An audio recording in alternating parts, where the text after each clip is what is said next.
C'est quoi ton taf ? Je suis dirigeant, entrepreneur. Bonjour à toutes et à tous et bienvenue dans C'est quoi ton taf ? Le podcast de Rennes School of Business qui explore les métiers qu'on pense connaître, mais dont on ne soupçonne pas toujours la réalité au quotidien. Je suis Lola Bordier et dans chaque épisode, je pars à la rencontre d'un ou d'une professionnelle pour comprendre un métier de l'intérieur. Bonjour, bienvenue Robin Collet. Bonjour, merci. Merci d'être là avec nous aujourd'hui, donc c'est quoi ton taf ? Alors c'est assez particulier pour le coup parce que c'est pas un métier étant donné que je suis dirigeant de Sibyl. Donc en fait Sibyl c'est une start-up qui vend des services numériques aux pompes funèbres. Ok. Donc voilà, nous notre objectif ça va être d'apporter vraiment un écosystème de services numériques aux pompes funèbres en un clic depuis leur logiciel métier, tout intégré sur leur site web. Et donc pour vraiment aider le conseiller funéraire dans son quotidien, accompagner encore mieux les familles en fait avant, pendant et après les obsèques. Ok, donc est-ce que c'est un métier qui est assez nouveau ?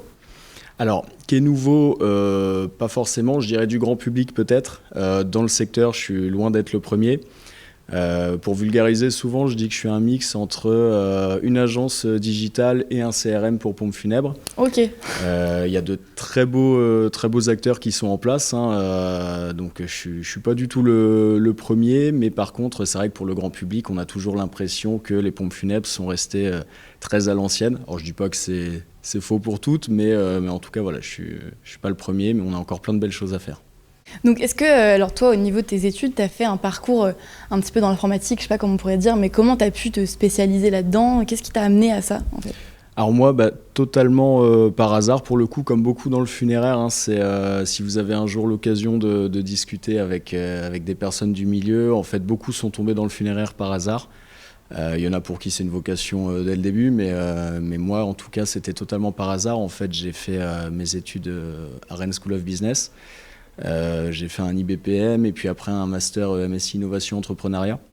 Pour préciser, juste un IBPM, c'est quoi ? Alors c'est un bachelor international, je ne sais même plus du coup l'acronyme exact, mais bachelor international en management. Ah oui, ok, ouais, c'est ça. Donc ça m'a fait un bac plus 3. Et puis après j'ai enchaîné avec du coup le MSI Innovation Entrepreneuriat. Et en fait au cours de ce MSI, mon stage de fin d'études, je l'ai réalisé dans un startup studio à Rennes. Et donc là, j'étais en tant que chef de projet, on va dire. Et à la sortie de mes études, j'ai commencé un CDI en tant que chef de projet. Et en fait, c'est à ce moment-là que j'ai eu l'opportunité du coup de Sibyl. Alors, qui n'était pas du tout ce que Sibyl est aujourd'hui. En fait, mon ancien employeur, donc le fondateur du Startup Studio, qui est un de mes associés actuellement, m'a dit, écoute, on a une idée de projet. Un acteur du funéraire est venu nous voir. Donc ça, c'était en 2020. Ok. 2020-2021. On a un acteur du funéraire qui est venu nous voir parce qu'en fait, on a, face au Covid, on a des personnes qui ne peuvent pas assister aux obsèques de leurs proches et on aimerait bien mettre en place une solution de retransmission streaming de cérémonies d'obsèques. Ah, donc c'est dans ce contexte en fait, du Covid que c'est apparu ? Exactement. C'était un métier nouveau dans le contexte du Covid ou pas ? Là, pour le coup, c'était ultra novateur. C'était vraiment une opportunité. Je dirais que là, c'est propre de l'entrepreneuriat. Hein. C'est qu'on a eu une opportunité, on l'a saisie, on l'a travaillé avec des acteurs du funéraire et puis on a pu mettre en place en quelques semaines en fait, une solution de streaming de cérémonies d'obsèques. Et en fait, c'est comme ça que Sibyl a commencé. Moi, au début, quand on m'a parlé de prime abord du funéraire, je me suis dit, qu'est-ce que tu veux que j'aille faire dans ce... T'avais des a priori, en oui. fait, au début. Oui, je comprends. Bien que moi, me concernant vraiment personnellement, j'ai pas de gros tabous, hein, mais j'avais quand même des a priori. Et puis en fait, en quelques minutes, ça s'est réglé. Je me suis dit, en fait, ça peut être super cool parce que c'est un sujet qui est quand même très tabou, très, très touchy en France. Donc je pense qu'il y a plein de choses à faire, à découvrir. Et puis en fait, j'ai sauté le pas. Et donc du streaming, en fait, on a évolué petit à petit. Hein. Moi, j'aime bien m'approprier en fait les choses. Donc je suis allé sur le terrain. J'ai été chez les pompes funèbres, j'ai découvert leur métier, leur quotidien, leur environnement de travail. Et puis de fil en aiguille, à force d'échanges avec des dirigeants, des conseillers funéraires, des maîtres de cérémonie, des familles, etc. En fait, Sibyl est arrivée à ce que c'est aujourd'hui. Et puis c'est en perpétuelle évolution puisqu'on se doit de toujours répondre en fait aux attentes, aux problématiques à la fois des pompes funèbres et puis à la fois des familles. Donc, mais c'est avec du streaming que Sibyl a commencé. Et donc Sibyl, c'est une entreprise que tu as intégrée, c'est ça ? Ouais, alors non, Sibyl, vraiment pour le coup, je fais partie en gros des cofondateurs de Sibyl. Ouais. D'accord, donc c'est toi qui a cofondé Sibyl avec tout à d'autres fait. personnes. Donc avec d'autres personnes, et puis bon, on en reparlera peut-être un peu plus tard, mais ouais, ça a pris on a une belle évolution là depuis 2 ans, donc mais oui, je suis à la fondation, on va dire, de Sibyl. Ouais. Ok, c'est ça que j'avais une interrogation là-dessus. Moi, ce que je me demande concrètement dans ton métier, dans la vie de tous les jours, un peu, tu vois, une semaine un peu type ou une journée un peu type, à quoi ça ressemble ? Parce que le fait aussi d'être cofondeur d'une entreprise, c'est très différent. Je pense que les jours sont très variés, que tu as plein de tâches hyper variées. À quoi ça ressemble en fait une journée un peu dans ton métier ? Bah, t'as raison, ça peut vraiment varier pour le coup dans l'ensemble des activités, d'autant plus que quand tu lances en fait une start-up, enfin une entreprise, t'es au four et au moulin en fait. Donc oui. tu fais aussi bien des micro-tâches que des choses plus importantes. Donc ça peut être organiser une levée de fonds, comme ça peut être être en contact avec un fleuriste qui a mal compris une commande de fleurs, tu vois. Ah ouais, c'est vraiment il y a des fois, tout, quoi. dans la même heure, je peux passer de la petite mémé qui comprend pas tout à ses mails à, je sais pas moi, un directeur d'assurance ou un gros dirigeant de pompe funèbre. Enfin voilà, donc c'est dans la même heure, on peut avoir des situations totalement différentes. Moi, dans une journée type, je dirais que dans mes activités, je pense comme beaucoup, déjà avec un bon café, je vais traiter mes mails. Ouais. Donc je supporte pas que ce soit dans mes mails ou sur mon téléphone avoir une notif, une petite pastille avec écrit plus 375. Ah ouais. Donc j'aime bien que tout soit fait. J'essaye du coup dans la mesure du possible de traiter l'ensemble de mes mails. Après il y a du coup des échanges réguliers forcément avec mes équipes, à la fois avec les développeurs, parce qu'en fait on fait des sites web pour des pompes funèbres, on va faire des enquêtes de satisfaction, du référencement, et puis d'autres services en fait qu'on apporte aussi aux familles. Donc il y a vraiment un aspect chef de projet pour le coup technique. Ça peut être également un point avec les équipes commerciales. Okay. Donc, parce que là, on a forcément différents aspects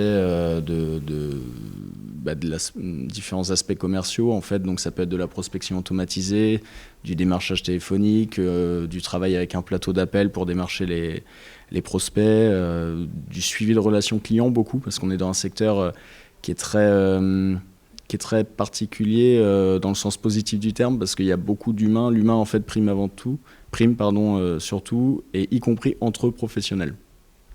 Oui, j'imagine. Donc voilà, une journée type, je dirais que ça peut être du support aussi pour les familles, ça peut être aussi rencontrer des partenaires, former aussi des équipes de certains clients sur le terrain. Enfin voilà, ça peut être aussi des ateliers de travail, des fois avec des familles ou avec des équipes, pour voir un peu ce qui va, ce qui ne va pas sur la solution actuelle, ce qu'on peut améliorer, ce qu'on peut développer de nouveau.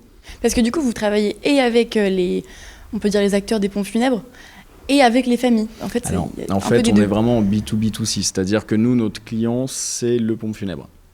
D'accord. Nous, on va voir un pompe funèbre, on va lui dire, nous sommes Sibyl, on peut vous aider à être beaucoup mieux référencé dans votre secteur, à être beaucoup plus visible auprès des familles, à gagner du temps, à répondre aux nouvelles attentes des familles. Parce que forcément on a un changement de génération aussi qui s'opère, hein, donc les attentes ne sont plus forcément les mêmes. Les pompes funèbres, comme n'importe quelle autre entreprise, comme un restaurant par exemple, quand vous allez rechercher un restaurant, on va taper sur Google restaurant, je sais pas moi, place du Parlement. Là pour des pompes funèbres c'est exactement le même principe, hein. On va taper pompe funèbre Rennes, on va regarder qui ressort en premier, les avis Google. Est-ce que le site est sympa ? Est-ce qu'il nous donne envie en fait, est-ce qu'il peut nous réconforter à l'idée est-ce qu'on sent qu'on va être bien accompagné en fait par ces professionnels ? Et donc nous en fait c'est tout ça qu'on va essayer d'apporter aux pompes funèbres, et donc on les prospecte. On est vraiment en mode SaaS, c'est-à-dire que les pompes funèbres nous payent un abonnement mensuel ou annuel. D'accord. Et ils ont accès en fait à nos services. Et après, ils déclenchent ces services-là pour les familles, parce qu'on a des services qui sont vraiment réservés aux familles. Mais nous, vraiment, notre client de base, ce sont les pompes funèbres. Et donc les services qui sont réservés aux familles, ça peut être, tu m'as un petit peu expliqué tout à l'heure, mais quel type de service plus Alors, ça va particulièrement? être vraiment, on va démarrer à la personnalisation de la cérémonie. Donc là, par exemple, le choix des musiques, des textes, des poèmes. On va également permettre aussi la facilitation du tracé de vie. C'est-à-dire qu'on va en fait aider le maître de cérémonie dans son travail, parce que le maître de cérémonie, dans certains cas, va avoir un rendez-vous avec la famille pour vraiment pour préparer en fait la cérémonie, parce que l'objectif c'est vraiment d'avoir un hommage qui soit personnalisé, hein, qui soit unique. On est dans un moment qui est très intime, qui est douloureux, et on se doit, en fait, on n'a pas le droit à l'erreur, parce que le travail que va effectuer la pompe funèbre, et nous, mais dans une moindre mesure, mais c'est vraiment ce qui va permettre, ça peut aider fortement à faire son deuil ou non d'ailleurs. C'est ça. Et donc nous, dans les services, donc la personnalisation de la cérémonie, avec également le tracé de vie, donc c'est tout le parcours de vie de la personne, en fait, même avec des anecdotes. Donc ça, on permet, nous, de regrouper toutes ces informations-là. On a un outil collaboratif où les proches peuvent participer, contribuer à plusieurs, en fait, sur les anecdotes, des passions, des traits de caractère, etc. On a ensuite ce qu'on appelle l'espace hommage en ligne. Donc finalement, ça rejoint notre premier service. C'est comme un avis de décès en ligne. C'est très social, en fait. On va avoir les informations donc, du défunt, le déroulement des obsèques, et puis on va permettre à chacun de rendre hommage comme il le souhaite. Ça peut être par de la livraison de fleurs, la création d'une cagnotte en ligne pour des associations ou pour contribuer au financement des obsèques, planter un arbre en la mémoire de notre proche, partager des hommages, des photos qu'on peut imprimer sur un album. Donc voilà, là on est vraiment sur l'aspect cérémonie. On a après des démarches administratives après décès. Oui, parce qu'il y a tout ce côté administratif qui est souvent très long quand on a en fait, c'est un ça. décès. Je dirais que déjà en temps normal, je pense que je suis pas le seul, mais les sujets administratifs sont pas forcément la passion de beaucoup de monde. Oui, non. Dans un moment comme celui-ci, la seule chose qu'on a envie, c'est voilà, d'être avec ses proches, de se concentrer sur nous, sur ce moment. Et donc, il y a aussi toute une aide voilà, qui peut être apportée en effet sur les démarches administratives après décès. Alors, ça peut être prévenir l'employeur, la banque, résilier les abonnements, vendre la voiture. Enfin, voilà, il y a tout un tas de... Des choses auxquelles on ne penserait pas même, en fait. Non. En fait, on se rend vraiment pas compte. Alors nous, c'est pas notre cœur de métier. On propose voilà une solution, je dirais assez basique. On a pour habitude en fait nous de centraliser un maximum de choses sur Sibyl, notamment des partenaires qui eux ne font que ça. D'accord, ok. Donc il y a un ensemble d'acteurs en fait autour de Sibyl. Ah, ça gravite en fait beaucoup. Et nous, on essaye vraiment de tout centraliser pour que tout soit automatisé de la meilleure façon possible. Donc apporter le bon service, la bonne information au bon moment à la bonne personne en fait. C'est vraiment notre métier. Il y a également une partie soutien psychologique, accompagnement au deuil. Là, on a fait une application de parcours du deuil avec des thérapeutes. On a fait ce que j'appelle un Doctolib du deuil. On référence en fait des professionnels de la santé et du bien-être qui sont qualifiés dans l'accompagnement au deuil, donc on peut prendre rendez-vous avec eux. Une bibliothèque aussi pour référencer des livres pour enfants. Parce qu'en fait, souvent, les enfants sont un peu les grands oubliés, je dirais, du deuil. Et pire que tout, c'est qu'on leur transmet beaucoup, en fait, nos tabous, nos barrières. Oui, et indirectement, ils ressentent souvent les émotions de leurs proches. Totalement. Tout le temps même. Totalement. Et puis, et on les empêche parfois d'aller voir des fois le cercueil ou autre, alors que des fois, voilà, ils ont besoin aussi. Donc, on a une bibliothèque de livres vraiment dédiés à ça. C'est très bien fait, même pour les adultes d'ailleurs. Je pense qu'on a été même jusqu'à de l'événementiel. On a fait venir, en fait, on appelle ça les goûters de la vie. Donc là, pareil, j'ai fait intervenir... On a créé ça avec Delphine Le Thor, qui est une personne super, où elle, pour le coup, son cheval de bataille, c'est vraiment les enfants, le deuil. Et on a fait venir des enfants qui avaient perdu un parent. Et on avait fait un atelier de peinture généalogie, lecture d'un conte et tout ça. Et en fait, moi, personnellement, j'avais été totalement déboussolé, déconcerté de la spontanéité des enfants. C'était vraiment des petits-enfants. Et ils n'avaient aucun tabou, en fait. Ils étaient totalement à l'aise, si j'ose dire. Bon, bah voilà, il est mort comme mon poisson rouge, en fait. Et en fait, ils sont beaucoup plus spontanés que les adultes. Donc là, cette fois-ci, alors ça c'est pareil, c'est pas notre cœur de métier, mais on est allé jusqu'à faire de l'événementiel. Et puis du coup, on a même, par exemple, on a un partenaire, une start-up sur Bordeaux qui fait la fin de vie numérique. Donc tout ce qui va être la clôture clôturer les comptes en voilà. ligne, c'est vrai qu'aujourd'hui, ça fait partie de nos quotidiens. Totalement. Et quand quelqu'un décède, il faut clôturer les comptes, il faut dire que la personne est décédée. Je sais pas comment ça se passe d'ailleurs. En fait, c'est plein. Alors c'est une galère sans nom parce que chaque plateforme a sa façon de fonctionner. Il y a quand même des vérifications importantes. Donc c'est vraiment un travail fastidieux. Mais il n'y a rien de pire que de prendre une notification souhaiter bon anniversaire à Jean-Marc, alors que Jean-Marc, il est décédé depuis 2 ans, quoi. Et donc, eux, ils font un travail là-dessus. Ça concerne les comptes Google, Apple, les réseaux sociaux, les néobanques, parce qu'il y a aussi des crypto-monnaies, beaucoup qui sont... il y a aussi un aspect financier, mine de rien, là-dessus. Ouais, c'est fou, en fait, on ne pense pas à tout ce derrière de décor, on va dire. Ah non, et puis on ne veut pas forcément y penser. C'est vrai que pourquoi y penser quand tout va bien, je dirais. Oui, c'est sûr. Donc c'est vrai qu'on ne pense pas au nombre d'adresses mail ou de comptes qu'on peut créer et qui peuvent avoir un impact. Donc non, ça va jusqu'à ce genre de service. Et puis nous, plus récemment, on a développé également, alors on permet aussi les enquêtes de satisfaction, les avis Google. Et là, plus récemment, on a développé un coffre-fort numérique qui permet en fait à chacun de déposer ses dernières volontés. Est-ce que je veux une crémation, une inhumation, une cérémonie civile, religieuse? Qu'est-ce que je fais de mon animal de compagnie si je décède? Enfin voilà, tout un tas de questions comme ça. Les directives anticipées, donc là c'est plutôt les souhaits médicaux. Okay. Les dons d'organes, le don du corps à la science. L'objectif de cet espace-là, c'est vraiment d'apporter énormément d'informations. C'est de dire par exemple, savez-vous, alors la différence entre une inhumation et une crémation, savez-vous que vous êtes donneur d'organes d'office en France?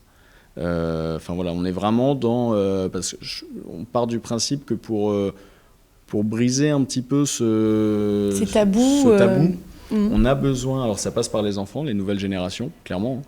Mais on a besoin aussi d'informer en fait les gens sur un peu tout tout ce en quoi ça consiste finalement, et que anticiper ces choses-là, c'est pas un tabou. Dans d'autres pays, je pense à la Suède, je dirais que dès 25 ans, je crois qu'il y a 85% des personnes qui ont anticipé en fait ces choses-là.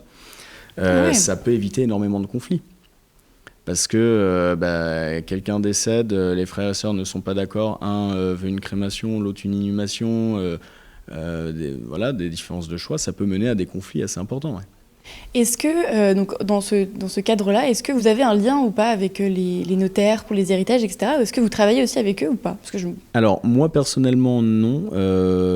Du moins, pas pour l'instant. Par contre, on est en lien de plus en plus avec les assureurs, les banques, les mutuelles. Oui, c'est ça, parce qu'indirectement, vous touchez un peu à tous ces aspects, si on peut dire ça comme ça. Totalement. En fait, on est vraiment... on fait partie intégrante de l'écosystème, finalement, de l'anticipation, de la prévoyance, de la succession. Donc moi, encore une fois, c'est pas mon cœur de métier, donc je suis moins rattaché, par exemple, aux notaires ou autres que certains acteurs. Mais oui, c'est très lié. Et puis on cherche justement à créer des passerelles, que ce soit avec des sites ou des services du gouvernement, avec les notaires, parce que l'objectif, c'est toujours de simplifier, d'aider les familles. Et puis encore une fois, les besoins évoluent très vite. Moi, je vois l'évolution là en 5 ans. Il y a 4-5 ans, on me disait, Sybille, oui, c'est du gadget. Après, on m'a dit, oui, c'est l'avenir. Après, on m'a dit, ouais, c'est pas mal ton truc. J'aime bien qu'on me dise mon truc en plus. Là, de plus en plus, les pompes funèbres se disent, non, en fait, voilà, on est à la ramasse. Si on n'a pas ce genre de service, si on n'est pas au niveau en termes de référencement, de site, moi, je me suis déjà vu avec des clients réticents. Où finalement ce sont les familles qui leur ont dit ouais, mais pourquoi vous faites pas ça, en parlant par exemple de l'espace hommage en ligne. Ah ouais, d'accord. Et donc là du coup on me rappelle oui en fait finalement, on aimerait bien mettre ça en place, donc là c'est sympa parce qu'on se dit qu'on est dans le vrai quand même, quoi. Ouais. Tout à l'heure tu parlais du côté humain. Ouais. Tu me disais voilà, il faut vraiment avoir ce côté humain et avec les personnes avec qui on travaille, et de manière générale quelles sont les qualités, donc en plus de ce côté humain, dont toi tu as besoin, parce que c'est vrai qu'on s'en rend compte, mais les tâches elles sont hyper variées. Ouais. Donc quelles sont tes qualités à toi qui font que ça fonctionne aujourd'hui? C'est vrai que l'humain, comme je disais, on a affaire à des... Alors c'est un milieu déjà qui est très petit où tout le monde se connaît. Donc c'est un milieu qui marche beaucoup à la confiance. On a des entreprises parfois dans lesquelles tu as 3 générations qui travaillent en même temps. et qui tiennent à ce côté familial, indépendant. Donc en fait, tu peux pas arriver et dire je vais révolutionner le funéraire. Oui, parce qu'ils font ça depuis longtemps. Non, et ils ont. Il y a trop de codes. Encore une fois, il y a le tabou, il y a des codes. C'est un milieu qui est très spécifique. Et tant mieux pour le coup, parce que ça met un certain cadre en fait à cette profession qui est pas une profession comme les autres en fait. Donc en qualité, du coup forcément des relations humaines, c'est de l'adaptabilité. Parce que très clairement, faut aussi savoir s'adapter, comme je te disais tout à l'heure. La petite mamie qui comprend pas comment, par exemple, commander des fleurs, a un dirigeant, une dirigeante de grosses pompes funèbres, a un conseil funéraire qu'il faut aussi former, accompagner. Donc, plein de profils, quoi. Ouais, il y a plein de profils. Plein de personnes. Aussi au sein de ma propre équipe, parce qu'on est, en fait, je dois m'adapter. Moi, pour le coup, tu vois, j'ai pas du tout de background technique. Donc avec les développeurs, il faut aussi que je m'adapte. Du coup, alors là, je prends une casquette plutôt de chef de projet, mais il faut aussi que je m'adapte, que je comprenne de plus en plus les termes pour pouvoir aussi aller négocier ou discuter avec des partenaires. Parce qu'on est interfacé avec l'ensemble des logiciels métiers du funéraire, par exemple. Tu vois, donc ça nécessite aussi certaines compétences. Du marketing, de la com quand je dois faire des posts. Bon, là, il faudrait que je m'y remette un peu, ça demande une certaine discipline, mais donc voilà, en termes de qualité, de compétences, d'outils, il y a des outils du CRM, de la prospection téléphonique, la communication sur les réseaux, mais je dirais, moi, ce qui m'a, je pense, le plus aidé pour lancer et développer Sibyl, c'est ça, c'est l'adaptabilité et se dire, ok, go, pas trop se poser de questions. Et justement, aujourd'hui, donc Sibyl, vous êtes combien dans cette entreprise ? Là, actuellement, du coup, on est 4 en tant qu'employés, du coup, et en nombre d'associés, du coup, maintenant un peu plus, puisque en fait, on a fait une levée de fonds l'été dernier. D'accord, ok. Donc là, encore une fois, c'est encore un autre métier, parce que... Il faut encore changer de casquette. Ce qui est sympa aussi dans la levée de fonds, c'est que ça pousse encore, ou du moins différemment au derrière, et ça oblige aussi une certaine rigueur dans les échanges, dans les suivis, dans les objectifs. Donc c'est encore un autre exercice totalement différent, mais c'est hyper intéressant parce que ça permet d'évoluer, de prendre beaucoup en maturité. Donc voilà, il y a plusieurs associés qui sont entrés. On a fait un tour de table. On va voir, ça se présente plutôt bien pour la suite. Ah, super. Donc, mais au niveau des casquettes, c'est un chapeau. Vraiment l'adaptabilité et le côté humain en fait qui ressortent beaucoup. Donc du coup, toi, tu as fait ton parcours ici à Rennes School of Business, ou en tout cas, tu as intégré Rennes School of Business. Récemment, tu as eu un projet qui te ramène en fait à ton master, si je ne me trompe pas, et tu as participé au PUM Award. Est-ce que tu pourrais m'en dire un peu plus ? Tout à fait. En fait, donc au cours du master du MSc Innovation Entrepreneuriat, on a eu l'objectif de ce master. Pour résumer rapidement, on doit monter un projet d'entreprise en fait sur toute la durée du master. Et donc on était nous un groupe de 5 je crois, et en fait tu as toute une phase d'idéation où là l'objectif ça va être d'arriver à une idée, enfin une problématique à résoudre, une idée. Et en fait ce projet d'études du coup de master, on a décidé de le lancer à 2, donc moi et une autre personne de ce groupe là à l'initial. Donc c'est vraiment un side project pour le coup, parce que moi je pense que tu l'as compris, oui. C'est pas ton métier principal. 100%, voilà, moi mon métier principal c'est Sibyl, et c'est déjà pas mal. Mon associé du coup, donc ce projet là en fait s'appelle Mirabel. Mon associé sur Mirabel, lui pareil, il est ingénieur chez Thales, donc on a chacun notre vie on va dire principale, et ce projet là Mirabel en fait finalement on a décidé de le lancer. C'est parti d'une problématique assez simple. On a tous, ou du moins beaucoup d'entre nous, un paquet de photos, plusieurs milliers de photos en fait dans nos portables. Ouais. Et de plus en plus, parce que les chiffres, en fait, chaque année, c'est assez impressionnant en fait, les milliards de photos qui sont prises. Et l'espace que ça demande aussi.